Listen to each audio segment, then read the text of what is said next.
사람이든 기업이든 문 하나를 보면 그 수준을 알 수 있다. 나는 평생 수많은 공장과 사무실, 그리고 가게의 문턱을 밟으며 경영을 배웠다. 새로운 사업을 검토하러 들어서기 전 나는 늘 정문 앞에서 잠시 멈췄다. 간판의 크기나 인테리어보다 먼저 본 것은 현관의 공기였다. 그 공간에 정리된 질서가 있느냐 없느냐가 곧 그 조직의 태도를 말해 주었다. 공기가 맑고 문턱이 깨끗하면 그 안의 사람들도 마음이 정연했다. 반대로 문 앞이 어둡고 흐트러진 곳은 아무리 간판이 번쩍여도 결국 어수선했다. 나는 그때부터 확신했다. 운은 돈에서 오는 것이 아니라 태도에서 온다. 돈이 부족해서 막히는 일이 아니라 태도가 흐트러져 기운이 막히는 것이다. 1938년 대구. 나는 작은 상회 하나를 세우며 스스로 다짐했다. 간판보다 먼저 문 앞을 닦아라. 그 약속을 지키기 위해 매일 새벽 아직 어둠이 남은 골목길에서 나는 물을 길어와 문턱에 뿌렸다. 먼지를 털고 빗자루로 바닥을 쓸었다. 그 단순한 행동이 나의 마음을 가다듬었고 하루의 흐름을 정리했다. 가게 문을 열기 전 그 몇 분은 내게 하루 중 가장 중요한 시간이었다. 사람들은 흔히 장사를 상품으로만 한다고 생각한다. 그러나 나는 신뢰로 장사한다고 배웠다. 그 신뢰는 언제나 문 앞 한평의 태도에서 시작된다. 손님이 문을 열기 전에 이미 마음은 결정된다. 문 앞이 밝고 깨끗하면 이 집은 믿을 만하다. 문 앞이 흐리고 무질서하면 이 집은 마음이 흐트러져 있다. 그 단순한 인상 하나가 매출을 좌우했다. 나는 그 시절 작은 수첩 첫 장에 이렇게 적었다. 문 앞이 어지러우면 마음도 어지럽다. 마음이 어지러우면 일도 어지럽다. 하루의 첫 질서는 문 앞에서 시작된다. 그때는 돈도 기술도 인맥도 없었다. 그러나 나는 한 가지를 가질 수 있었다. 질서. 그 질서를 지키는 습관이야말로 가난한 사람이 스스로를 지키는 유일한 무기였다. 현관은 단순히 드나드는 통로가 아니다. 그곳은 주인의 정신을 비추는 거울이다. 쓰레기 봉투 하나, 삐뚤어진 신발 한 켤레, 먼지 낀 문턱이 모두 그 주인의 마음을 보여준다. 나는 직원들에게 자주 말했다. 회사의 품질은 제품에서가 아니라 문 앞의 질서에서 시작된다. 사무실 입구가 흐트러진 곳은 보고 체계도 반드시 흐트러져 있었다. 생산 라인이 어수선하면 마음의 라인도 끊어진다. 그래서 나는 늘 현장을 방문하면 제일 먼저 문 앞을 살폈다. 누군가는 나에게 물었다. 회장님, 그 정도 디테일이 그렇게 중요한 일입니까? 나는 조용히 대답했다. 해봤나? 단 3분이라도 문턱을 닦고 신발을 가지런히 놓아본 적이 있는가? 그 3분이 하루의 운을 바꾸고 그 하루가 인생을 바꾼다. 사람의 마음은 환경을 담는다. 문이 단정하면 생각이 단정해지고 생각이 단정하면 행동이 바르게 선다. 그 질서가 쌓여 품질이 되고 품질이 쌓여 신용이 된다. 이 단순한 공식이 내가 평생 지켜온 경영의 핵심이다. 나는 늘 말했다. 작은 질서가 큰 신뢰를 만든다. 질서는 겉모습이 아니라 마음의 틀이다. 문 앞을 아무렇게나 두는 사람은 결국 일도 아무렇게나 한다. 반대로 문턱 하나라도 반듯하게 닦는 사람은 일의 마무리도 깔끔하다. 그 차이가 쌓여 조직의 성패가 결정된다. 삼성 상회를 처음 열었을 때 나는 직원들에게 이런 말을 했다. 우리는 큰 회사를 만들지 몰라도 단정한 회사는 만들 수 있다. 그 단정함이 곧 우리의 경쟁력이다. 고객은 제품보다 먼저 분위기를 믿는다. 그 믿음은 문 앞 공기에서 시작된다. 나는 사업을 하며 수없이 위기를 겪었다. 자금난, 인력난, 시장의 격변. 그럴 때마다 나는 마음속으로 되뇌었다.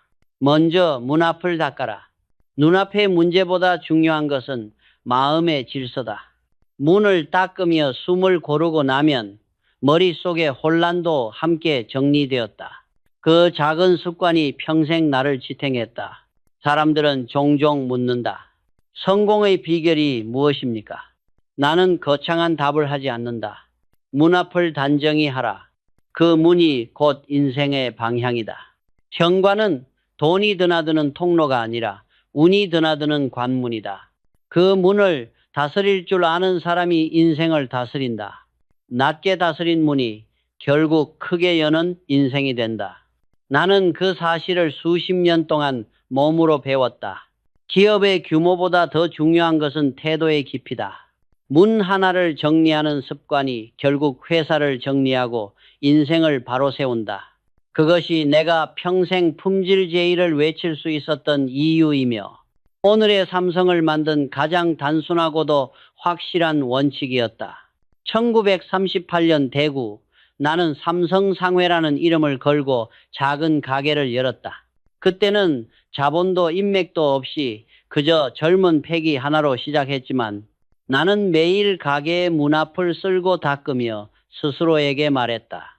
문을 깨끗이 하면 마음이 깨끗해지고 마음이 깨끗해지면 손님이 모인다. 그런데 이상한 일이 있었다. 장사는 정직하게 했고 물건의 품질에도 자신이 있었다. 그런데 손님이 와도 오래 머물지 않았고 직원들도 이유 없이 피로해했다. 나는 처음엔 그저 불경기 탓이라 생각했다. 하지만 어느 날 해가 질 무렵 가게 문 앞에 서 있다가 중요한 것을 깨달았다. 석양이 땅끝으로 떨어지며 강한 빗줄기가 문 안쪽까지 깊게 들어오고 있었다. 처음엔 따뜻하다고 느꼈지만 곧 눈이 따가웠다. 그 빛은 하루의 끝을 알리는 신호였다. 사람의 기운이 점차 가라앉을 시간에 나는 매일 그 하루의 마무리 빛을 가게로 드리고 있었던 것이다. 서쪽의 문은 그럴싸해 보이지만 석양의 기운은 사람을 지치게 한다. 나는 그때 깨달았다. 빛의 방향 하나가 사람의 마음을 바꾸고 장사의 흐름을 바꾼다. 그날 밤 나는 가게 구조를 도면에 그려놓고 곰곰이 생각했다. 다음날 새벽 가게의 방향을 조금 틀기로 했다. 문 앞에 얇은 발을 달고 옆에는 작은 화분을 두었다. 햇빛을 완전히 막지 않고 부드럽게 걸러내기 위한 장치였다. 그 후 신기한 변화가 생겼다. 손님이 가게 안에서 더 오래 머물렀고 직원들의 얼굴에서도 피로가 줄어들었다. 가게 안의 공기가 달라진 것이다. 그때 처음 알았다. 장사는 상품이 아니라 기운으로 하는 일이라는 것을. 그 후 나는 어디를 가든 서양의 문을 경계했다. 집을 짓거나 공장을 세울 때도 마찬가지였다. 특히 1960년대 수원에 방직 공장을 설계할 때 나는 설계 담당자에게 첫 번째로 이렇게 말했다. 정문은 절대 서쪽으로 두지 말라. 그는 의아한 표정을 지었다. 회장님, 방향 하나로 일이 달라집니까? 나는 단호하게 대답했다. 공간의 방향이 잘못되면 마음의 방향도 함께 틀어진다. 그는 고개를 갸웃했지만 나는 확신이 있었다. 빛은 단순한 자연 현상이 아니라 사람의 리듬을 조율하는 지휘자다. 아침의 빛은 시작을 부르고 정오의 빛은 열정을 일으키며 석양의 빛은 끝을 알린다. 그런데 그 하루의 끝빛을 매일 문으로 들이면 그 공간의 기운은 항상 마무리 상태에 머물게 된다. 그 안에서 일하는 사람은 모르게 피로하고 생각이 느려지고 결국 생산의 리듬도 무너진다. 나는 그 원칙을 지키며 공장의 정문을 동남쪽으로 돌렸다. 그 결과는 놀라웠다. 이전보다 햇빛이 부드럽게 들어왔고 공장 안의 온도와 습도, 직원들의 집중력이 눈에 띄게 달라졌다. 무엇보다 불량률이 줄었다. 7%에 달하던 불량률이 단 2달 만에 2%로 내려갔다. 그 차이는 결코 우연이 아니었다. 나는 그날 이후로 모든 사업장에 같은 말을 남겼다.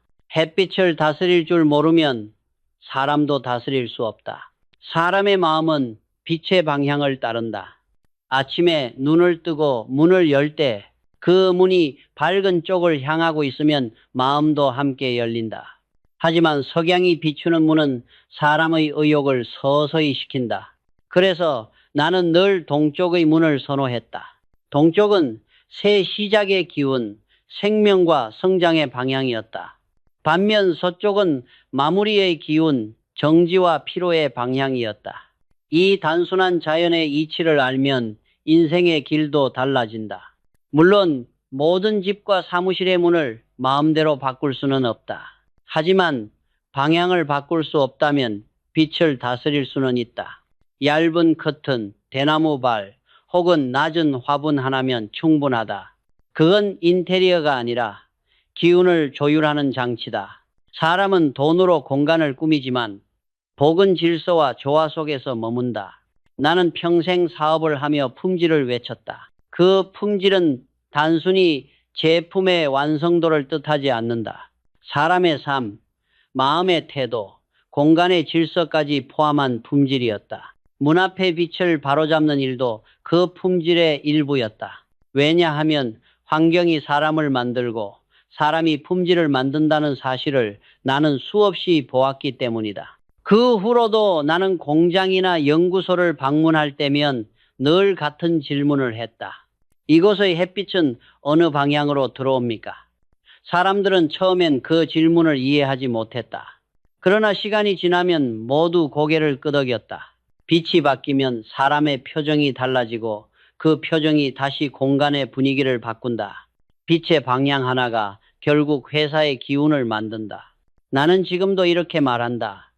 서쪽을 가볍게 보는 사람은 삶이 무너진다. 이건 미신이 아니다. 하루의 끝빛을 매일 맞으며 사는 사람은 늘 필요하다. 그건 마음이 늘 마무리 상태에 있기 때문이다.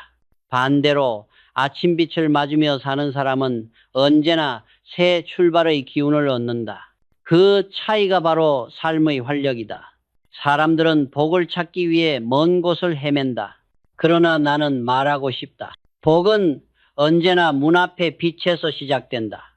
그 빛을 정리하고 다스릴 줄 알면 하루가 달라지고 사업이 달라지고 결국 인생의 리듬이 달라진다.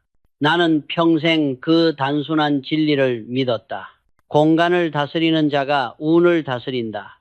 그 첫걸음은 언제나 문 앞에 빛을 바로 세우는 일이었다. 나는 평생 수많은 공장을 세웠다. 대구에서 출발해 부산, 서울 그리고 수원으로. 하지만 어떤 사업장을 짓든 가장 먼저 확인한 것은 토지의 크기나 설비가 아니었다. 항상 첫 번째로 본 것은 문이 어디를 향하느냐였다. 사람들은 그것을 미신이라 말했지만 나는 경험으로 알았다. 공간의 방향이 잘못되면 마음의 방향도 함께 흔들린다는 것을. 1950년대 후반, 나는 새로운 산업의 시대를 준비하고 있었다. 전쟁이 끝나고 나라는 폐허에서 다시 일어나야 했다. 내가 세우려 했던 첫 번째 큰 공장은 수원 방직 공장이었다. 그때 나는 건축 설계 담당자에게 첫 회의에서 이렇게 말했다. 정문은 절대 서쪽으로 두지 마시오. 햇빛은 일의 리듬을 결정한다. 그는 잠시 나를 바라보다 조심스럽게 물었다. 회장님, 방향 하나로 일이 달라집니까? 나는 미소를 지으며 대답했다. 당신은 매일 아침 해가 뜨는 방향을 보며 일어나지 않소? 사람의 몸도 마음도 사업도 빛의 리듬을 따라 움직인다네. 그때 공장의 위치는 남쪽이 트인 넓은 평지였다. 설계대로라면 정문이 서양으로 놓이게 되어 있었다. 석양이 들면 현관과 로비, 사무실까지 붉은 빛이 가득 차는 구조였다. 보기엔 아름다울지 몰라도 나는 그 빛이 불길하게 느껴졌다. 석양은 하루의 마무리다. 그 끝의 빛을 매일 문으로 들이면 사람의 기운도 늘 마무리 상태에 머문다. 그 피로가 쌓이면 조직 전체의 활력은 떨어진다. 그래서 나는 공장의 도면을 바꿨다. 정문을 동남쪽으로 돌리고 사무동의 창문에는 얇은 발을 달았다. 빛을 완전히 막지 않고 부드럽게 흘러들게 하기 위해서였다. 처음엔 직원들이 낯설어했다. 햇빛이 뭐 그리 중요합니까? 나는 그들에게 말했다. 햇빛은 사람의 리듬을 조율하는 지휘자다. 빛이 거칠면 마음이 불안하고 빛이 고르면 생각이 깊어진다. 그 후 공장이 완공되었고 가동이 시작됐다. 놀라운 변화가 있었다. 초기 한 달 동안 불량률이 7%를 넘었는데 정문 방향을 바꾸고 나서 2달 만에 2%로 떨어졌다. 생산 라인의 리듬이 일정해졌고 직원들의 표정에서도 피로가 사라졌다. 나는 그 숫자를 보고 다시 한번 확신했다. 환경이 곧 품질이다. 나는 그 후 모든 설계도면에 작은 메모를 남겼다. 문은 사람의 마음이 드나드는 통로다. 마음이 편해야 일도 편하다. 그것은 건축 지침이자 경영의 원칙이었다. 나는 공장을 세울 때마다 문과 창 복도의 방향을 직접 확인했다. 어느 공간에 사람이 오랫동안 머무를지, 어느 동선으로 햇빛이 들어오는지 그 미세한 흐름을 조정했다. 사람들은 그걸 과하다고 생각했지만 나는 알았다. 그 세밀함이 결국 회사를 지탱하는 보이지 않는 품질이 된다는 것을. 공장의 정문만이 아니라 직원 식당과 연구동의 문도 모두 일정한 원칙을 따랐다. 서쪽으로 난 문에는 낮은 차광막을 달고 남향의 창에는 화분이나 발을 두었다. 그것은 단순한 미관이 아니라 기운의 순환을 위한 설계였다. 기운이 순환하면 사람의 생각도 순환한다. 생각이 순환하면 조직이 막히지 않는다. 나는 늘 말했다. 건축은 기술이 아니라 사람의 마음을 담는 그릇이다. 공장이 아무리 크고 기계가 아무리 최신이라도 그 안에 사람의 마음이 막히면 회사는 움직이지 않는다. 그래서 나는 어느 현장을 가든 가장 먼저 바닥과 문턱을 살폈다. 먼지가 쌓인 문턱은 일의 피로를 말하고 어두운 입구는 경영의 흐름이 막혀 있다는 신호였다. 한 번은 한 외국인 투자자가 내 공장을 방문했다. 그는 공장 로비에 들어서자마자 이렇게 말했다. 공기가 맑군요. 마치 산책로 같습니다. 나는 웃으며 대답했다. 그 맑은 공기가 우리의 품질이요. 그 말은 농담이 아니었다. 그 맑음이야말로 우리가 쌓아 올린 신용의 공기였다. 공장의 방향을 잡는 일은 단순한 건축의 문제가 아니다. 그건 기업의 리듬을 세우는 일이다. 나는 지금도 경영자들에게 이렇게 말하고 싶다. 사업은 환경의 예술이다. 환경을 다스릴 줄 모르면 사람을 다스릴 수 없다. 내가 세운 수많은 공장 중 정문이 어둡거나 서양으로 난 곳은 단 한 곳도 없다. 그건 미신이 아니라 원칙이었다. 공간의 방향이 바르면 사람의 생각이 바르고 생각이 바르면 일의 방향도 바로 선다. 나는 늘 마음속으로 이 문장을 되뇌었다. 기업은 빛을 따라 자란다. 아침에 빛을 맞으며 시작한 회사는 언제나 살아 있었다. 빛이 들고 공기가 흐르는 그 길 위에서 사람들은 새로운 생각을 하고 더 나은 품질을 만들어냈다. 그것이 내가 말하는 공장 설계의 첫 원칙이다. 문 하나의 방향이 결국 기업의 운명을 바꾼다. 공장의 정문 방향을 바꾼 뒤 가장 먼저 달라진 것은 공기의 흐름이었다. 빛이 부드러워지자 온도도 일정해졌고 공장의 내부가 마치 숨을 쉬는 것처럼 느껴졌다. 나는 그때부터 하루에 몇 번이고 직접 현관을 지났다. 공장 안으로 들어서는 순간의 냄새, 공기의 밀도, 직원들의 표정을 늘 살폈다. 그것이 나에게는 품질 검사의 시작이었다. 당시 생산 라인의 불량률은 7%에 달했다. 직원들은 원인을 기술적인 문제로만 생각했다. 기계가 오래돼서 그렇습니다. 원자재가 일정하지 않습니다. 그들의 말에도 일리가 있었다. 그러나 나는 달리 보았다. 기계보다 더 중요한 것은 사람의 태도였다. 기계는 마음이 흐트러진 환경에서 제 기능을 하지 못한다.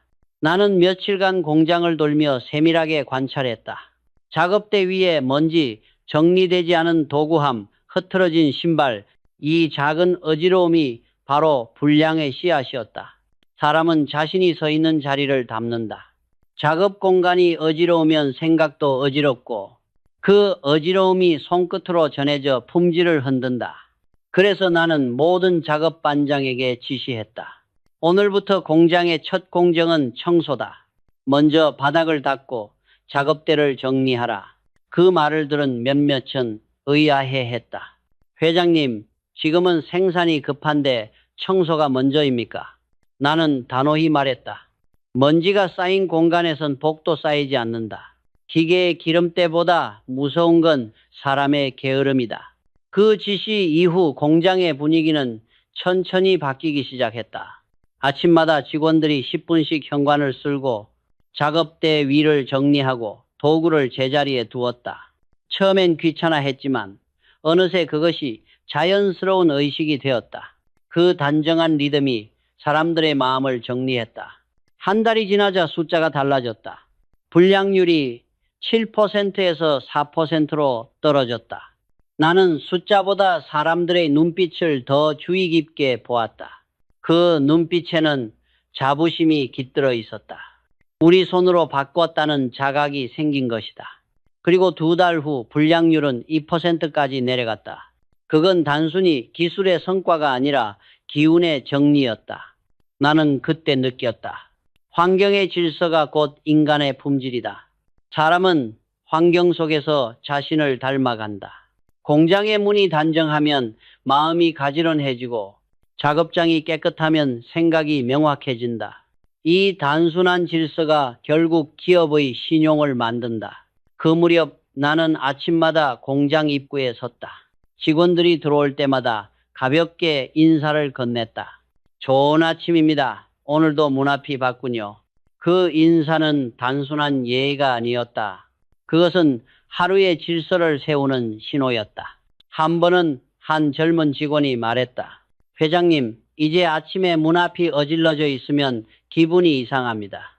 나는 웃으며 대답했다. 그게 바로 품질의 시작이네. 질서는 습관이요. 습관이 곧 신용이네. 그 무렵 외국의 한 전자회사 임원이 내 공장을 방문했다. 그는 입구에 정렬된 신발들과 깨끗한 통로를 보더니 감탄했다. 이 정도 정돈이라면 품질도 믿을 수 있겠습니다. 그 말 한마디가 나에게 확신을 주었다. 작은 질서가 큰 신뢰를 만든다. 사람들은 종종 기술력이나 자본을 성공의 비결로 말하지만 나는 말하고 싶었다. 성공의 시작은 문 앞의 질서다. 불량률의 하락은 단순한 숫자의 변화가 아니었다. 그것은 마음의 정리, 생각의 정돈, 관계의 재배치였다. 질서가 생기자 사람들 사이에 존중도 생겼다. 누군가 작업대를 어질러 놓으면 다른 사람이 조용히 치워주었다. 경쟁보다 협력이 앞서기 시작했다. 그것이 품질 개선보다 더 값진 변화였다. 나는 그때 또 하나의 원칙을 세웠다. 정리되지 않은 공간에서 신뢰는 자라지 않는다. 신뢰는 제품에서가 아니라 태도에서 완성된다. 이 원칙은 훗날 삼성의 모든 공장, 연구소, 심지어 사무실까지 이어졌다. 나는 늘 물었다. 오늘 문 앞은 깨끗한가? 그 질문 하나가 품질회의의 시작이었다. 누군가 대답했다. 네, 회장님. 오늘도 정돈돼 있습니다. 그러면 나는 그날을 안심하고 시작했다. 정돈된 현관은 곧 정돈된 하루였기 때문이다. 사람들은 운을 멀리서 찾으려 한다. 하지만 나는 말한다. 운은 먼 곳에서 오지 않는다. 그건 늘 문 앞에서 쌓이고 문 앞에서 사라진다. 하루의 첫 질서를 세우는 사람은 반드시 복을 부른다. 그리고 그 복은 언제나 성과로 돌아온다. 내가 수십 년간 현장을 다니며 배운 가장 확실한 법칙이 바로 이것이다.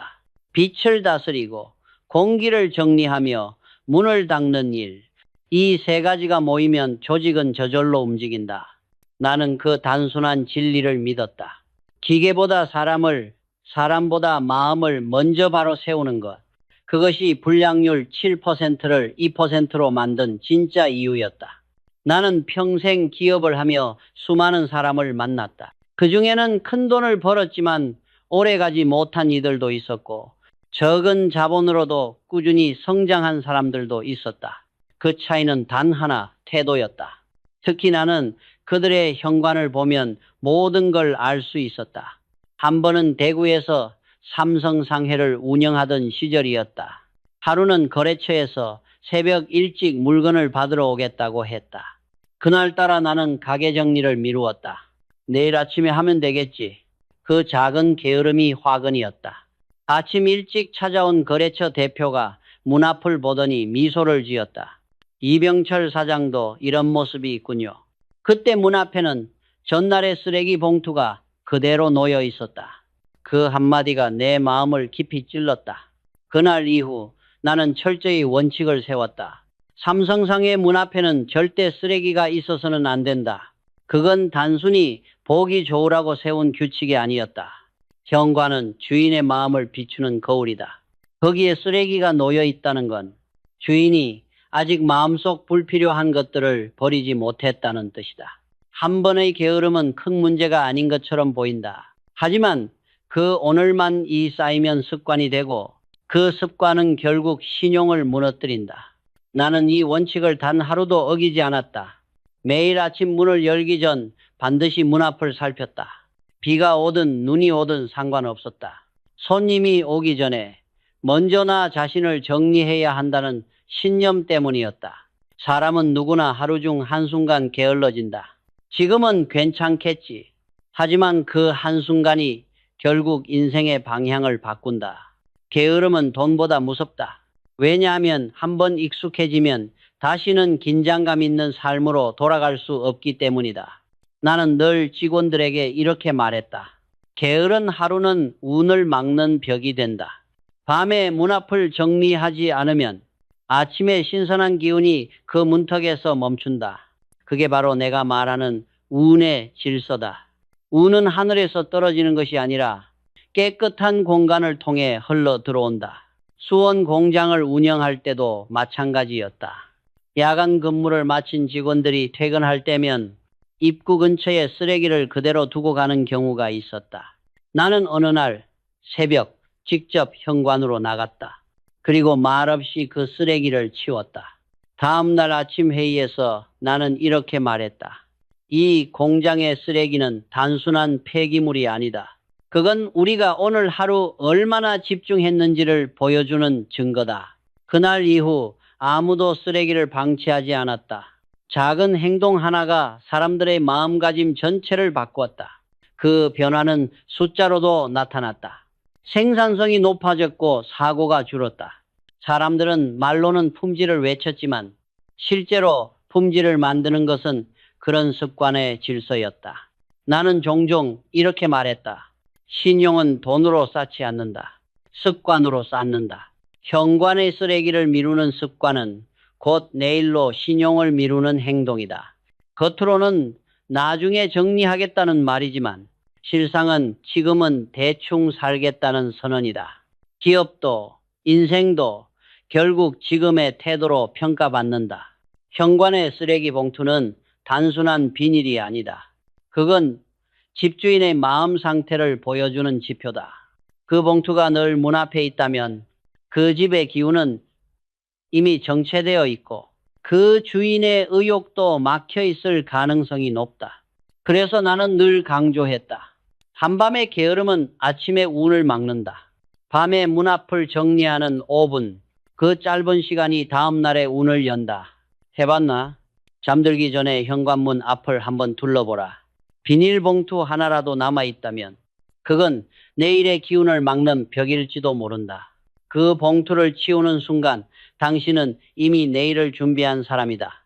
나는 이 원칙을 단지 집안의 일로만 보지 않았다. 그건 기업의 원리이기도 했다. 공장의 입구는 회사의 얼굴이다. 그곳이 더럽다면 그 회사의 마음도 흐트러져 있다. 그래서 삼성의 모든 사업장에는 한 가지 규칙이 있었다. 정문 앞에는 어떤 쓰레기도 허락하지 않는다. 그건 단지 미간의 문제가 아니라 우리의 정신을 지키는 약속이었다. 사람들은 복을 멀리서 찾지만 나는 항상 이렇게 말했다. 복은 문 앞의 질서에서 들어온다. 밤에 문을 정리하고 아침에 문을 열 때 그 문턱에서 하루의 복이 결정된다. 게으름은 운을 막지만 단정함은 복을 부른다.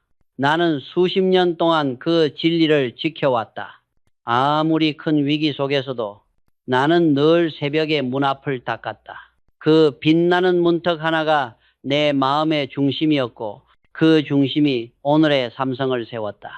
나는 평생 수많은 사람을 보며 확신했다. 사람의 능력은 비슷하지만 습관은 다르다. 그 차이가 인생을 갈라놓는다. 습관은 눈에 잘 보이지 않는다. 그러나 그것이 쌓이면 인격이 되고 인격이 결국 신용이 된다. 사업을 하며 나는 늘 숫자보다 사람의 습관을 먼저 보았다. 약속 시간을 정확히 지키는가? 문 앞을 지나며 쓰레기 하나를 그냥 두고 가는가? 회의실 불을 끄고 나오는가? 이 세세한 습관이 결국 그 사람의 품질 수준을 말해준다. 나는 직원들에게 자주 이렇게 말했다. 사람의 평판은 말이 아니라 습관이 만든다. 말은 하루 만에 바꿀 수 있지만 습관은 평생의 기록이다. 그 기록이 바로 신용의 역사다. 삼성 상회를 처음 운영하던 시절, 나는 가게 문을 닫은 뒤에도 늘 문턱을 다시 닦았다. 이미 깨끗했지만 그 작은 반복이 내게는 하루의 정리였다. 그 일을 한 번이라도 미루면 이상하게 마음이 불편했다. 내일 아침 운이 막히겠구나 하는 느낌이 들었다. 그건 단순한 미신이 아니라 스스로를 다스리는 감각이었다. 공장을 운영하면서도 이 원칙은 달라지지 않았다. 야근이 끝난 새벽, 나는 종종 정문 앞에 나갔다. 그리고 직원들이 퇴근하며 벗어놓은 슬리퍼나 작업화를 살폈다. 줄이 흐트러져 있으면 직접 가지런히 놓았다. 누군가 나를 보고 이렇게 물었다. 회장님, 그런 일은 직원에게 시키면 되지 않습니까? 나는 대답했다. 이건 청소가 아니라 마음을 정돈하는 일이다. 리더가 먼저 보여야 조직이 배운다. 그날 이후 아무도 신발을 아무렇게나 두지 않았다. 아침마다 현관 앞 신발이 가지런히 놓이기 시작했다. 그 작은 변화가 회사 전체의 공기를 바꿨다. 사람들은 더 신중해졌고 실수는 줄었다. 나는 그 모습을 보며 다시 한번 확신했다. 습관이 품질을 만들고 품질이 신용을 만든다. 한 번은 외국의 협력사 대표가 공장을 방문했다. 그는 현관 앞에 질서 정연한 신발을 보고 놀라며 말했다. 이 정도 정돈이라면 공장 안도 믿을 수 있겠습니다. 나는 웃으며 대답했다. 그 질서가 우리의 품질이요. 그 말은 결코 수사가 아니었다. 질서 있는 습관이야말로 회사의 영혼이었기 때문이다. 나는 습관을 경영의 가장 강력한 시스템으로 여겼다. 사람은 지시로는 변하지 않는다. 그러나 습관으로는 변한다. 규칙이 마음에 스며들어 행동이 되고 그 행동이 반복되면 문화가 된다. 그 문화가 바로 신용의 뿌리다. 나는 공장에 이런 표어를 세웠다. 습관이 없는 노력은 모래 위의 성이다. 신용은 먼 곳에서 오는 게 아니다. 문 앞에서 쌓이고 문 앞에서 무너진다. 직원들은 처음엔 그 문구를 대수롭지 않게 여겼지만 시간이 지나자 그 문장이 회사의 공기처럼 스며들었다. 새벽 청소, 정리된 신발, 문턱에 먼지 하나 없는 현관, 그 작은 의식들이 하나의 신념이 되었다. 나는 매일 아침 첫 발을 내딛기 전에 스스로에게 물었다. 오늘 나는 어떤 습관으로 회사를 움직일 것인가? 그 질문이 하루의 나침반이었다. 습관은 반복되는 작은 선택의 결과다. 오늘은 괜찮겠지라는 생각이 모이면 그 사람의 인생은 점점 느슨해진다. 반대로 오늘도 제대로 하자는 생각이 쌓이면 그 인생은 단단해진다. 나는 경영자들에게 이런 말을 자주 남겼다. 게으름은 운을 맑고 습관은 운을 연다. 운은 우연이 아니다. 그건 매일 반복되는 행동이 만든 결과다.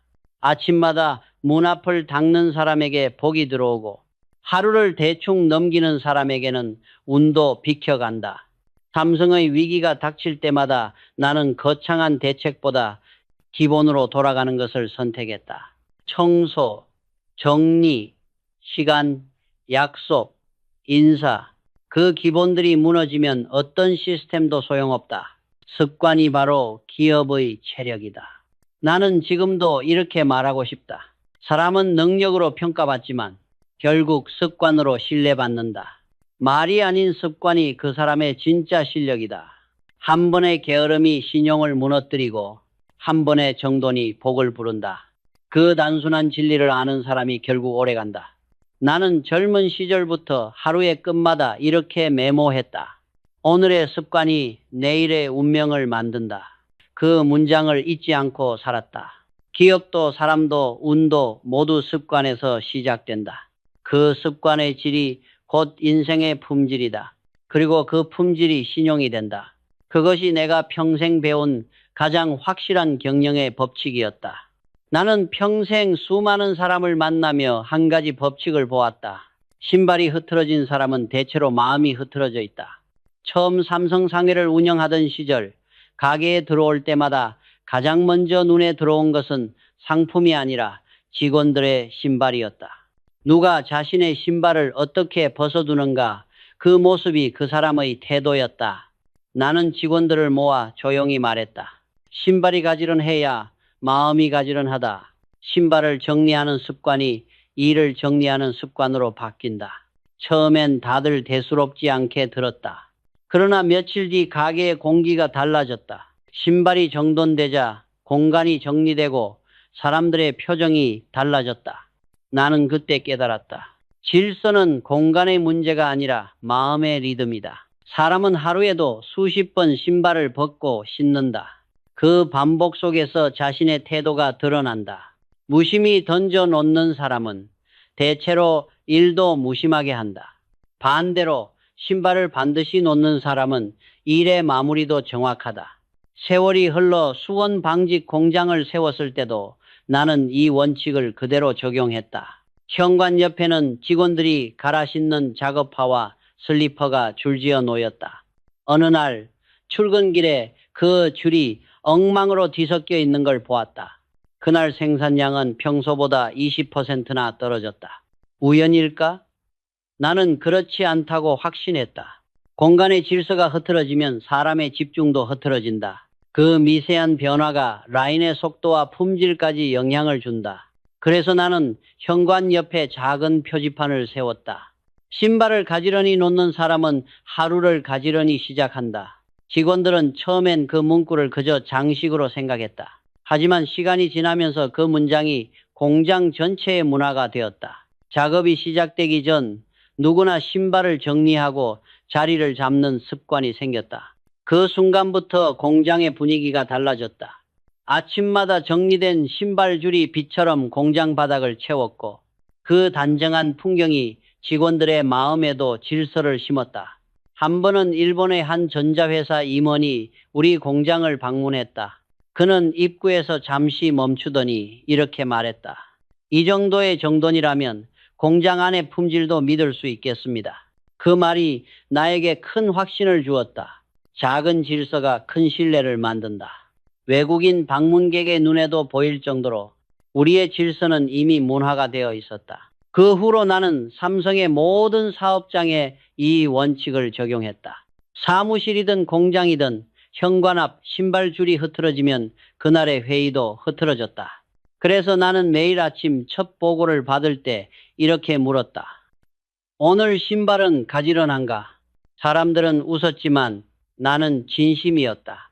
그 질서 하나가 회사 전체의 기운을 결정했다. 나는 자식들에게도 늘 같은 말을 했다. 집에 들어오면 먼저 신발부터 바로 세워라. 그건 예의가 아니라 삶을 정돈하는 시작이다. 그들은 처음엔 그 말을 이해하지 못했다. 그러나 세월이 흐르자 그 습관이 그들의 성격과 인생을 만들었다. 작은 질서가 큰 사람을 만든다. 사람들은 겉모습보다 속을 중요하게 여긴다. 하지만 나는 이렇게 생각했다. 속이 바른 사람은 것도 어지럽히지 않는다. 신발을 정리하는 손끝에서 그 사람의 성실함이 드러난다. 질서는 습관의 형태로 존재한다. 한 사람의 습관이 가정의 공기를 바꾸고 그 가정의 공기가 결국 그 사람의 운명을 바꾼다. 나는 이 원칙을 생활의 철학이라 불렀다. 사업이 아니라 인간의 기본이다. 신발을 바르게 놓을 줄 모르는 사람은 일을 바르게 마무리하지 못한다. 질서를 지키는 것은 상대를 위한 예의이기도 하지만 무엇보다 자기 자신에 대한 존중이다. 나는 지금도 이렇게 생각한다. 하루의 첫 걸음과 마지막 걸음이 닿는 곳이 신발 자리라면 그 자리를 단정히 하는 것이야말로 삶을 단정히 하는 일이다. 기업도 사람도 결국 같은 원리 위에 선다. 질서를 지키는 사람은 언제나 복을 받는다. 그리고 그 복은 결국 신용으로 돌아온다. 작은 신발 한 켤레의 질서가 회사의 문화가 되고 그 문화가 국가의 품질이 된다. 나는 평생 그 진리를 믿었다. 신발을 가지런히 놓는 그 순간 사람의 마음은 이미 단정해지고 그 단정함이 곧 삶의 품격이 된다. 나는 평생 기업을 하며 한 가지 사실을 몸으로 배웠다. 사람은 질서를 보고 신뢰를 느낀다. 신뢰는 말로 쌓이는 것이 아니라 반복된 행동으로 만들어진다. 그 행동의 근본은 언제나 작은 질서였다. 삼성 상회를 운영하던 시절 거래처들이 자주 이런 말을 했다. 이병철 사장은 약속을 잘 지키고 매장이 늘 정돈돼 있다. 나는 그것을 최고의 칭찬으로 여겼다. 그들이 말하는 정돈이란 단지 깔끔한 인테리어가 아니라 태도의 질서였다. 물건이 가지런하면 마음이 안정되고 마음이 안정되면 신용이 생긴다. 나는 늘 직원들에게 말했다. 질서는 눈에 보이지 않는 품질이다. 그 품질은 제품을 넘어 인간의 품격을 만든다. 책상 위의 서류, 복도의 조명, 현관의 신발줄, 그 사소한 정돈이 회사의 철학을 말해준다. 사람은 그런 디테일에서 안심을 느낀다. 그 안심이 바로 신뢰의 시작이다. 나는 해외 바이어들과의 첫 미팅 때마다 언제나 10분 일찍 도착해 테이블을 직접 정리했다. 의자를 반듯하게 놓고 서류를 깔끔히 정렬했다. 그들은 놀라며 말했다. 회장이 직접 이런 일을 하십니까? 나는 웃으며 대답했다. 이건 예의가 아니라 약속입니다. 정돈된 자리는 상대를 존중한다는 표시요. 그 존중이 바로 신용의 뿌리입니다. 그 후 거래는 단 한 번도 틀어진 적이 없었다. 신뢰는 계약서가 아니라 질서 있는 태도에서 시작되기 때문이다. 수원 공장을 완공한 뒤 나는 내부 통제 시스템보다 더 중요한 것이 있다고 생각했다. 바로 작업 공간의 질서였다. 공정마다 도구가 흩어져 있지 않은지, 기계 옆바닥에 먼지가 쌓이지 않았는지 그 미세한 부분을 점검했다. 그 일을 대수롭지 않게 여긴 사람도 있었지만 시간이 지나자 그 효과는 분명히 드러났다. 정돈된 공장은 사고가 줄고 불량이 사라지고 사람들은 스스로 책임감을 갖게 되었다. 나는 그때 메모장에 이렇게 적었다. 작은 질서가 큰 신뢰를 낳고 신뢰가 회사를 지탱한다. 이 문장은 훗날 삼성의 모든 사무실, 공장, 연구소 벽에 걸렸다. 누군가 나에게 물었다. 회장님, 신뢰는 사람의 마음에서 오는 것 아닙니까? 나는 대답했다. 맞소. 그러나 그 마음이 눈에 보이는 형태로 드러나는 게 질서요. 질서가 무너지면 신뢰도 무너진다. 혼란스러운 사무실에서는 창의적인 생각이 자라지 않는다. 정돈된 공간에서만 긴장이 생기고 그 긴장감 속에서 진짜 혁신이 나온다. 나는 한 번은 이렇게 말했다. 질서는 사람을 구속하는 게 아니라 자유를 가능하게 한다. 정리된 환경은 사람을 억누르지 않는다. 오히려 생각을 명확하게 하고 시간을 절약하게 하며 불필요한 스트레스를 줄인다. 그 여유가 곧 창의력이다. 삼성이 해외 시장으로 확장하던 시절 외국인 파트너들이 가장 먼저 놀란 건 기술이 아니었다. 그들은 입구에서부터 느껴지는 정숙한 공기에 놀랐다. 한국 기업이 이렇게 질서정연할 줄은 몰랐습니다. 그 칭찬이 나에게 가장 큰 자부심이었다. 그 정숙함, 그 단정함이 바로 우리가 세상에 내놓은 품질의 첫인상이었다. 나는 자식들에게도 이 말을 자주 남겼다. 질서를 지키는 사람은 신용을 얻는다. 신용이 쌓이면 복이 따른다. 질서는 복의 문이다. 어지러움 속에서는 복도 머물지 않는다. 나는 나중에 경영자 교육을 하며 후배들에게 이런 질문을 던졌다. 당신의 회사 문 앞은 지금 깨끗합니까? 그 질문에 망설이는 사람은 대부분 조직이 불안했다. 정리되지 않은 문, 앞은 정리되지 않은 마음의 상징이다. 사람이 불안하면 일이 어긋난다. 나는 그것을 수없이 경험했다. 그래서 삼성의 교육에는 반드시 한 과목이 포함됐다. 질서의 경영. 그 내용은 단순했다. 책상을 정리하라. 시간 약속을 지켜라. 인사를 단정히 하라. 그러나 그 단순함 속에 기업의 영혼이 깃들어 있었다. 나는 그 강의를 마칠 때마다 이렇게 말했다. 질서가 없는 재능은 오래가지 않는다. 질서 있는 태도가 결국 신용을 만든다. 지금도 나는 확신한다. 한 사람의 운명, 한 기업의 미래, 한 나라의 번영도 결국 작은 질서의 힘 위에 세워진다. 정리된 책상 하나, 반듯한 문턱 하나, 그 작은 디테일이 세상의 신뢰를 얻는다. 질서를 잃은 곳엔 복도 머물지 않는다. 하지만 질서를 지킨 곳엔 반드시 복이 찾아온다. 나는 평생 품질을 외쳤다. 그러나 그 품질의 근원은 언제나 사람의 태도와 질서였다. 작은 질서가 큰 신뢰를 만든다. 그 신뢰가 회사를 세우고 인생을 지탱한다. 이 단순한 이치를 깨닫는데 나는 평생이 걸렸다. 그러나 지금도 그 믿음은 변하지 않았다. 나는 평생 공간의 구조가 인간관계에 어떤 영향을 미치는가를 깊이 관찰했다. 기업이든 가정이든 관계가 불편해질 때는 반드시 공간의 흐름이 막혀 있었다. 사람들은 눈에 보이지 않는 것을 대수롭지 않게 여기지만 기후는 늘 구조를 따라 흐른다. 수원 공장을 지을 때의 일이다. 기숙사와 영구동의 입구가 정면으로 마주보고 있었다. 그 거리로 직원들이 하루에도 수십 번 서로 스쳐 지나갔다. 겉으로 보기엔 활발한 소통처럼 보였지만 어느 날부터 직원들의 표정이 무겁게 변하기 시작했다. 작은 일에도 예민하게 반응하고 말수가 줄었다. 나는 그 이유가 단순한 피로 때문이라 생각했다. 하지만 어느 날 새벽 조용한 공장 입구를 바라보다가 이상한 느낌을 받았다. 어둠 속에서 두 개의 문이 서로를 향해 서 있었다. 마치 불빛이 맞부딪히며 팽팽하게 긴장된 공기가 흐르는 듯했다. 그때 깨달았다. 이건 구조의 문제다. 마주보는 문은 시선이 부딪히고 기운이 멈춘다. 나는 즉시 조치를 취했다. 두 문 사이에 대나무 몇 그루를 심고 부드러운 조명을 설치했다.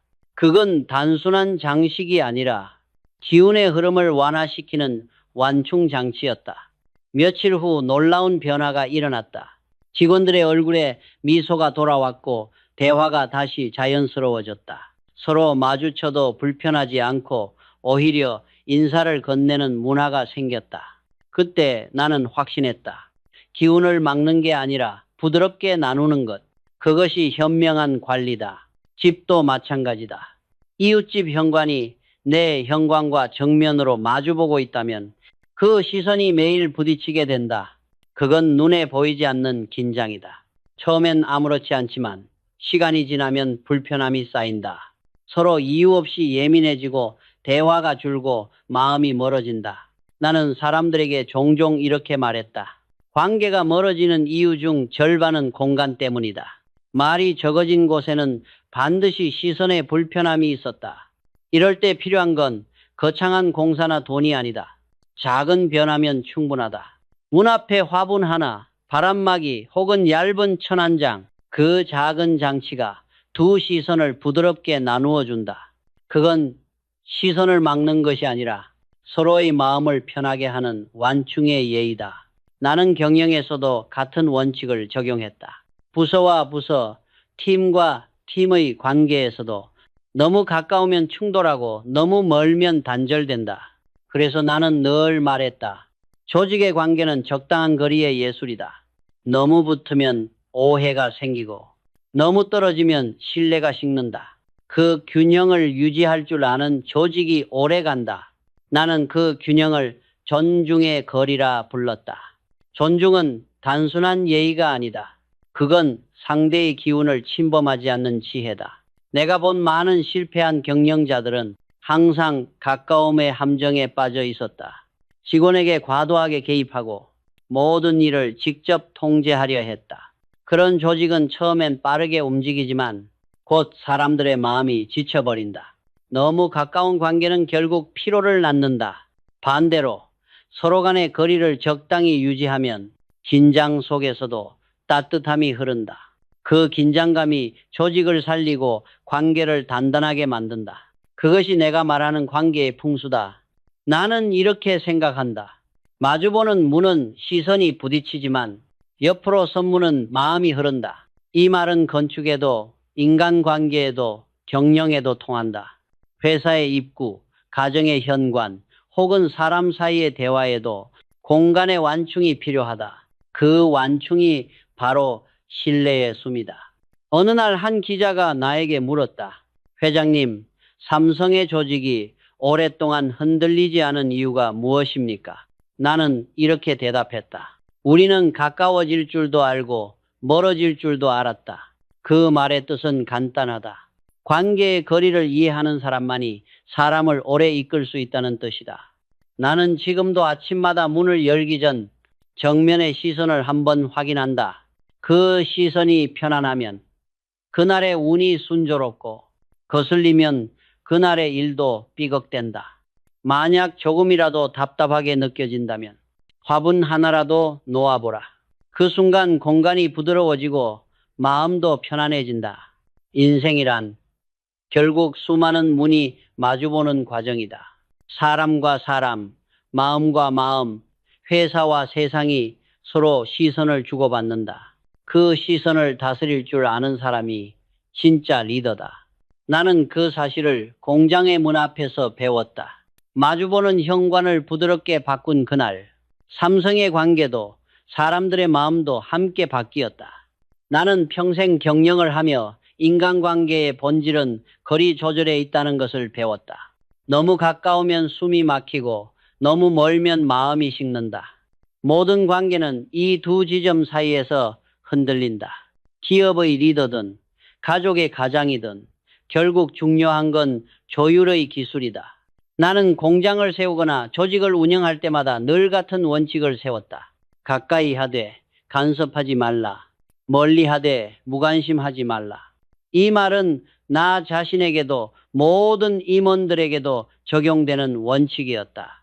나는 직원들과 자주 식사했지만 그 자리에서 업무 이야기를 길게 하지 않았다. 그들의 표정과 말투, 태도를 관찰하며 마음의 온도를 읽었다. 가까워지기 위한 자리가 아니라 균형을 지키기 위한 자리였다. 리더는 사람의 마음을 움직이는 사람이지만 마음을 침범해서는 안 된다. 그 미묘한 차이를 구분할 줄 알아야 한다. 어느 날 한 임원이 말했다.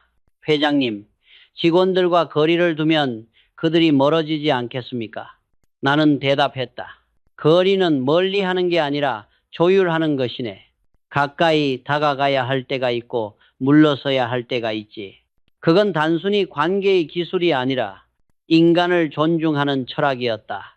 내가 젊은 시절 작은 가게를 운영할 때부터 그 원칙은 같았다. 손님이 들어올 때 나는 한 걸음 뒤로 물러서서 인사했다.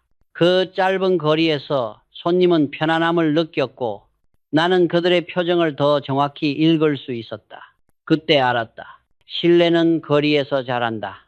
회사를 경영할 때도 마찬가지였다. 나는 직원들의 사생활에 깊이 개입하지 않았다. 대신 그들의 일터 환경이 편안한지를 살폈다. 책상이 좁으면 마음이 답답하고 공간이 어수선하면 생각이 흐트러진다. 그래서 나는 늘 말하곤 했다.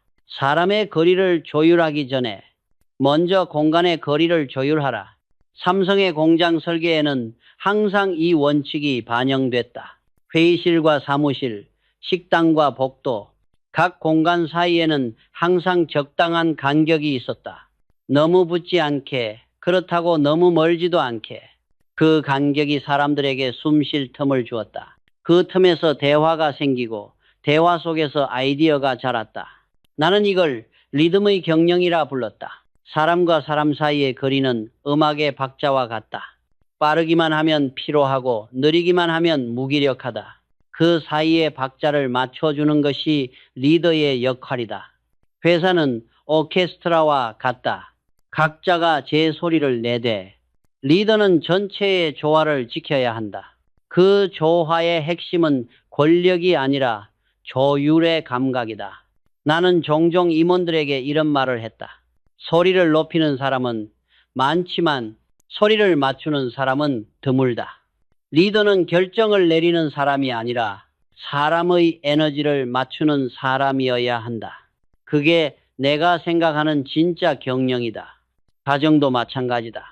자식과 부모, 부부 사이의 관계에서도 너무 가깝거나 너무 멀면 마음이 다친다. 가까움은 부담이 되고 거리는 오해가 된다. 그 균형을 지키는 일은 인생의 기술이다. 나는 자식들에게 늘 이렇게 말했다. 사랑은 간섭이 아니고 존중은 거리다. 사람을 진심으로 아낀다면 그의 숨을 뺏지 말고 그 자리를 지켜줘야 한다. 나는 세상을 살며 무수한 변화를 겪었다. 하지만 변하지 않은 진리가 하나 있다. 모든 질서는 거리에서 시작된다. 빛과 어둠의 거리, 사람과 사람의 거리, 리더와 조직의 거리, all. 이것이 흐름의 균형을 만든다. 한 번은 외국의 한 경영자가 나에게 물었다. 회장님, 삼성의 성장 비결은 무엇입니까? 나는 망설임 없이 대답했다. 우리는 언제나 가까워질 때를 알고 물러설 때를 알았다. 사람의 기운도 공간의 빛처럼 조율할 줄 알아야 오래 간다. 나는 지금도 현관문을 열며 하루를 시작할 때 항상 거리를 생각한다. 오늘 누구와 얼마나 가까워질 것인가? 또 언제 한 발 물러설 것인가? 그 조율이 하루의 운을 정한다. 리더십의 본질은 통제가 아니다. 그건 조율이다. 강요가 아니라 흐름을 만드는 일이다. 나는 그것을 인생의 악보라 부른다. 하루의 리듬을 맞추는 사람은 복을 부르고 리듬을 잃는 사람은 운을 놓친다. 빛의 방향처럼 관계의 방향도 조율해야 한다. 인간의 품격은 그가 만들어내는 거리의 온도에 있다. 차갑지 않되 무겁지 않게 적당한 온기와 단정한 질서 속에서만 사람의 신용이 자란다. 나는 평생 그 믿음을 지켜왔다. 사람을 억누르지 않고 공간을 막지 않고 기운을 부드럽게 흐르게 하는 것. 그게 바로 거리의 기술 그리고 인생의 조율이다. 내 인생에서 가장 소중한 시간은 새벽이었다. 사람들이 아직 잠들어 있는 시간, 세상이 고요한 그 순간이야말로 하루의 운이 태어나는 때였다. 나는 그 시간에 언제나 문 앞을 쓸었다. 어떤 이들은 그렇게 묻곤 했다. 회장님, 그 바쁜 분이 왜 직접 청소를 하십니까? 나는 늘 대답했다. 그건 청소가 아니라 하루를 여는 의식이요. 1938년 대구 삼성상해를 처음 열었을 때부터 나는 그 습관을 지켰다. 새벽 5시 어둠이 아직 남아있는 골목에서 빗자루를 들었다. 겨울이면 손끝이 얼고 여름이면 땀이 등줄기를 타고 흘렀다. 그러나 나는 그 10분이 내 인생을 바꿨다고 믿는다. 문 앞에 먼지를 쓸며 나는 마음속의 불안과 욕심을 함께 털어냈다. 그 짧은 시간이 내게 하루의 중심을 주었다. 사람은 누구나 밤새 여러 생각을 품고 잔다. 걱정, 피로, 미련, 그리고 어제의 흔적들, 그 찌꺼기들이 현관 앞 공기처럼 쌓여 있다. 아침에 그걸 털어내지 않으면 하루의 기운이 흐리지 않는다. 나는 그 사실을 몸으로 깨달았다. 청소는 노동이 아니라 정신의 정리다. 세월이 흘러 공장을 짓고 회사를 세우면서도 그 습관은 변하지 않았다. 수원 방직 공장이 완공된 뒤에도 나는 매일 새벽 정문을 돌았다. 직원들이 출근하기 전 아무도 없는 시간에 문턱을 닫고 모래를 털어냈다. 그 모습을 본 직원이 놀라 물었다. 회장님, 이런 일은 청소 담당이 해야 하지 않습니까? 나는 웃으며 말했다. 내가 닦는 건 바닥이 아니라 운의 문턱이요. 먼지가 쌓인 문에는 복이 머물지 않는다. 그 말은 단순한 비유가 아니었다. 내가 몸으로 확인한 진리였다. 정리된 공간에는 기운이 순환한다. 기운이 흐르면 사람의 마음도 맑아지고 일이 자연스러워진다. 아침 청소는 그 순환의 첫 단추였다. 나는 공장의 관리자들에게도 늘 같은 말을 했다. 하루의 첫 업무는 청소다. 아무리 바빠도 청소부터 시작하라. 그 짧은 시간의 단정함이 하루의 질서를 만든다. 관리자들이 이 습관을 따라 하기 시작하자 공장의 분위기가 달라졌다. 직원들은 자발적으로 청소를 했고 그 행동이 서로를 존중하는 문화가 되었다. 깨끗한 현관은 존중의 시작이었다. 한 번은 외국 투자자가 공장을 방문했다.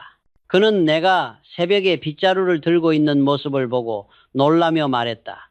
회장님, 그것은 직원의 일이 아닙니까? 나는 미소를 지었다. 이건 청소가 아니라 하루의 리셋입니다. 리더가 먼저 정리해야 회사가 따라옵니다. 그 말에 그는 고개를 숙였다. 그날 이후 그는 우리 회사를 가장 정돈된 조직이라고 평가했다. 나는 청소를 통해 배웠다. 질서는 누가 만들어주는 게 아니다. 스스로 다스리는 마음에서 시작된다. 그 마음이 반복되면 습관이 되고 습관이 모이면 문화가 된다. 삼성이 위기를 넘어설 수 있었던 것도 결국 그 작은 정리의 문화 덕분이었다. 나는 매일 아침 문 앞을 쓸며 이렇게 되뇌었다. 오늘도 마음의 먼지를 털자. 어제의 피로는 어제에 두자. 새 하루의 기운을 받아들이자. 이 단순한 세 문장이 나의 경영 철학이었다. 공장이든 집이든 문이 깨끗해야 복이 들어온다. 먼지가 쌓인 문은 마음이 닫힌 문이다. 그래서 나는 직원들에게 항상 말했다. 먼지가 쌓이면 운도 멈춘다. 그러니 매일 문 앞을 쓸어라. 그것이 부지런함의 시작이다. 아침 청소는 단순한 행동이지만 그 안에 리더십의 본질이 있다. 남보다 먼저 깨어 움직이는 사람. 그가 결국 하루를 이끌고 회사를 이끈다. 나는 그 사실을 평생 믿었다. 아직도 눈을 감으면 새벽에 공장 풍경이 떠오른다. 멀리서 들려오는 빗자루 소리, 서서히 밝아오는 하늘, 그리고 문턱 위에서 반짝이던 첫 햇살. 그 빗자루 소리는 단순한 청소가 아니라 사람들의 하루를 깨우는 복의 소리였다. 그 단정한 리듬이 삼성을 움직였고 내 삶을 지탱한 신념이 되었다.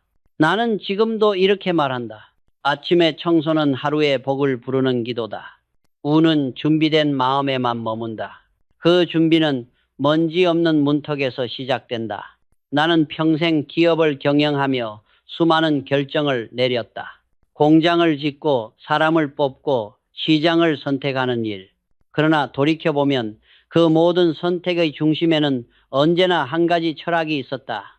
문을 낮게 다스리면 인생이 크게 열린다. 사람들은 인생의 전환점을 거대한 사건에서 찾으려 한다. 새로운 직장, 큰 계약, 뜻밖의 기회. 하지만 내가 살아보니 진짜 변화를 만드는 건 언제나 작은 습관이었다. 특히 문 앞을 대하는 태도. 그 사소한 반복이 운을 바꾸고 그 운이 결국 인생을 바꿨다. 1938년 대구에서 작은 가게를 열었을 때 나는 아무것도 없었다. 돈도 인맥도 배경도 없었다. 하지만 한 가지는 분명했다. 문 앞을 단정히 하라. 매일 아침 문을 닫고 바닥을 쓸며 간판에 먼지를 털었다. 그 단순한 행동 속에서 나는 한 가지 확신을 얻었다. 신용은 말로 쌓지 않는다. 문 앞에서 쌓는다. 손님은 상품보다 먼저 공기를 산다. 문 앞의 밝기, 정리된 풍경, 주인의 태도, 이 모든 것이 신뢰의 시작이다. 그 믿음이 손님을 다시 오게 만들고 그 신뢰가 오늘의 삼성을 만들었다. 나는 늘 직원들에게 말했다. 현관은 회사의 얼굴이다. 그 문을 대충 다루는 사람은 결국 자신의 인생도 대충 다룬다. 사업이 어려울수록 나는 더 자주 문 앞을 살폈다. 문턱이 깨끗한가, 신발이 가지런한가, 공기가 밝은가. 그 작은 점검이 마음을 정리하고 위기를 이겨낼 힘을 주었다. 사람들은 운을 하늘에서 찾는다. 그러나 나는 평생 운이 발끝에서 시작된다고 믿었다. 현관을 지나며 어떤 마음으로 하루를 시작하느냐. 그 자세가 하루의 복을 결정한다. 나는 그것을 수천 번의 경험으로 확인했다. 그래서 나는 5가지 원칙을 세웠다. 첫째, 서쪽의 빛을 가볍게 보지 말라. 석양의 빛은 하루의 끝이다. 빛을 다스릴 줄 아는 사람만이 인생의 리듬을 잃지 않는다. 둘째, 현관에 쓰레기 봉투를 두지 말라. 게으름은 단 하루의 문제가 아니라 인생의 태도다. 오늘 그 봉투를 치우면 내일의 기운이 다시 흐른다. 셋째, 신발을 가지런히 놓아라. 신발의 질서가 마음의 질서다. 그 질서가 신용을 만들고 복을 부른다. 넷째, 마주보는 문에는 완충을 두어라. 관계는 거리가 있어야 오래간다. 부딪힘 속에선 신뢰가 자라지 않는다. 다섯째, 아침 청소는 하루의 복을 여는 의식이다. 먼지가 쌓인 문에는 운이 머물지 않는다. 단 5분의 정리가 인생의 질서를 세운다. 이 5가지를 지키는 사람은 집을 단순한 공간이 아닌 복이 머무는 자리로 만든다. 그건 미신이 아니라 생활의 철학이다. 나는 직원들에게 항상 이렇게 가르쳤다. 품질은 제품에만 있지 않다. 삶의 품질, 마음의 품질, 습관의 품질이 진짜 경쟁력이다. 기술은 남이 따라올 수 있지만 습관은 아무도 흉내낼 수 없다. 그 습관이 곧 회사의 신용이고 한 사람의 운명이다. 삼성이 수많은 위기를 넘어설 수 있었던 이유는 거대한 자본도 대단한 전략도 아니었다. 우리는 사소한 원칙을 철저히 지켰기 때문이다. 문 앞의 질서, 아침의 청소, 신발의 정돈, 그 단정함이 회사의 공기를 바꾸고 그 공기가 품질을 만들었다. 나는 한 번은 이렇게 말했다. 신용은 먼 곳에서 오지 않는다. 그건 현관에서 쌓이고 현관에서 무너진다. 문 하나를 제대로 관리하는 사람은 인생의 모든 문도 자신 있게 열 수 있다. 지금도 나는 새벽마다 조용히 문을 연다. 문턱에 고인 공기를 내보내고 빗자루로 바닥을 쓸며 마음속으로 이렇게 되낸다. 오늘도 복이 머무를 자리를 만들자. 복은 스스로 부르는 게 아니다. 깨끗한 공간과 단정한 마음이 복을 초대한다. 그리고 그 복은 반드시 행동하는 사람에게 향한다. 나는 평생 그 사실을 믿었고 그 믿음이 나를 여기까지 이끌었다. 작은 문 하나가 인생의 운명을 바꾼다. 낮게 다스린 문이 결국 크게 여는 인생이 된다. 그것이 내가 남기고 싶은 마지막 가르침이다.